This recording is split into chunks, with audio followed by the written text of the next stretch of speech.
Hello दोस्तों, हर हर महादेव। सावन का महीना भगवान शिव को समर्पित है और इस दौरान पड़ने वाले हर सोमवार सावन सोमवार का विशेष महत्व होता है।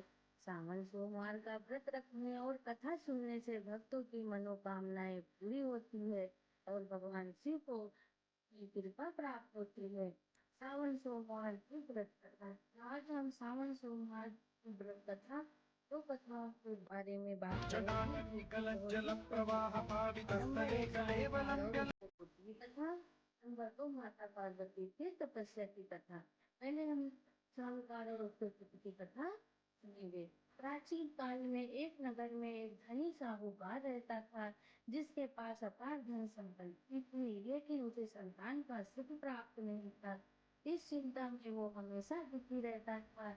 संतान प्राप्ति की कामना से वो हर सोमवार को भगवान शिव और पार्वती का विधिवत जटाटवीकलज्जलप्रवाह व्रत रखता और पावितस्थले पूजा करता कलेवलं था। एक दिन साहूकार व्यलम्बिताम्बुजङ्गलिङ्गम् की सच्ची भक्ति देखकर माता पार्वती ने भगवान शिव से उसकी मनोकामना पूर्ण करने का आग्रह किया। भगवान शिव ने पहले तो कहा कि व्यक्ति को उसके कर्मों के अनुसार ही फल मिलता है, लेकिन माता पार्वती के बार बार भ्रमन्निलिम्पनिर्झरी विरोध करने पर उन्होंने विलोलवीचिवल्लरी साहूकार को पुत्र विराजमानमूर्धनि प्राप्ति का वरदान दे दिया। साथ ही उन्होंने खगज्ज्वलल्ललाटमट्टपावके ये भी बताया किशोरचन्द्र कि पुत्र केवल 12 वर्ष तक ही जीवित रहेगा।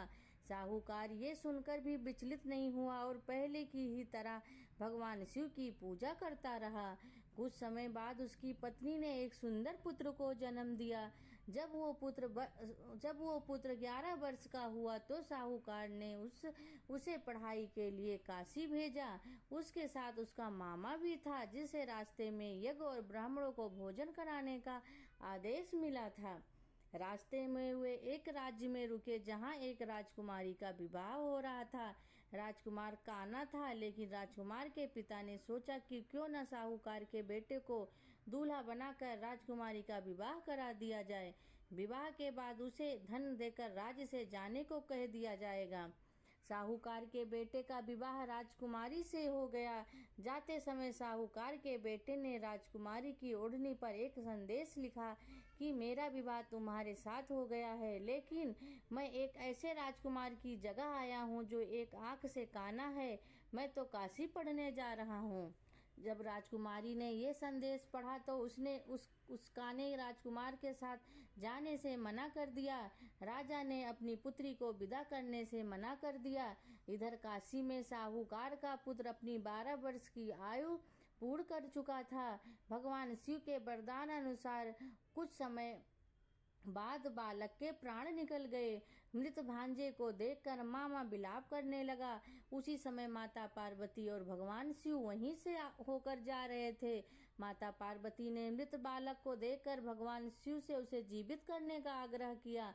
भगवान शिव ने कहा कि ये उसी साहूकार का पुत्र है जिसे 12 वर्ष जीवित रहने का वरदान मिला था।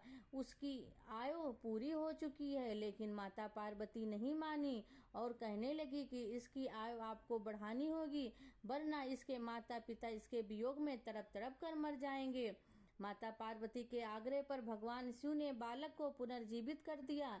बालक और उसका मामा प्रसन्न होकर अपने घर की ओर लौटे। जब वे घर पहुंचे तो साहूकार और उसकी पत्नी ने उन्हें जीवित देखकर अत्यंत प्रसन्न हुए। उसी समय भगवान शिव ने स्वप्न में दर्शन देकर साहूकार से कहा, श्रेष्ठी, मैंने तेरे सोमवार के व्रत करने और व्रत कथा सुनने से प्रसन्न होकर तेरे पुत्र को लंबी आयु दी है। ये थी साहूकार की पुत्र की कथा। अब हम दूसरी कथा पढ़ेंगे, माँ पार्वती की तपस्या की कथा। एक अन्य पौराणिक कथा के अनुसार माता पार्वती ने भगवान शिव को पति रूप में पाने के लिए कठोर तपस्या की थी।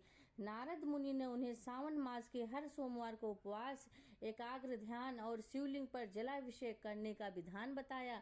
माता पार्वती ने नियम पूर्वक सभी सोमवारों का व्रत किया और उनके अटूट संकल्प से प्रसन्न होकर शिव जी ने उन्हें वर रूप में स्वीकार किया।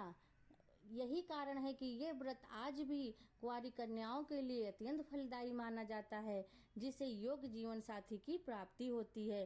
सावन सोमवार व्रत का महत्व क्या है? सावन सोमवार व्रत का रखने से भक्तों को भगवान शिव और माता पार्वती की विशेष कृपा होती है। इस व्रत को रखने से निम्न लाभ होते हैं, जैसे संतान प्राप्ति।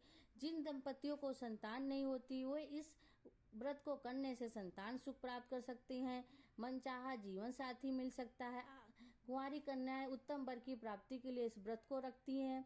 विवाहित महिलाएं अपने पति की लंबी उम्र और सुख समृद्धि के लिए व्रत रखती हैं। और सच्ची श्रद्धा और भक्ति से व्रत करने पर भगवान शिव भक्तों की सभी इच्छाएं पूरी करते हैं। ये व्रत नकारात्मक ऊर्जा को समाप्त कर सकारात्मक लाता है। सावन सोमवार का व्रत आत्मशुद्धि और आध्यात्मिक विकास में। तो दोस्तों, सावन का ये पावन महीना भगवान शिव की कृपा प्राप्त करने का श्रेष्ठ समय है। आप सभी भक्तों से निवेदन है कि इस महीने श्रद्धा से पूजा करें, नियमों का पालन करें और शिव नाम का जाप करें।